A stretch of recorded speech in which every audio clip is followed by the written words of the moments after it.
El Mamut de Viladecans va aprofitar la celebració de la Festa Major d'estiu per presentar-se oficialment a la ciutadania.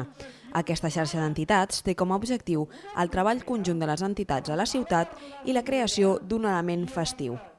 Nosaltres l'objectiu que tindríem ara és, com més aviat millor l'any que ve o l'altre any, tenir un mamut de mides naturals, no només una foto o una pancarta, i que aquest mamut esdevingués un element festiu, un element central de la Festa Major i festiu al llarg de l'any de Viladecans.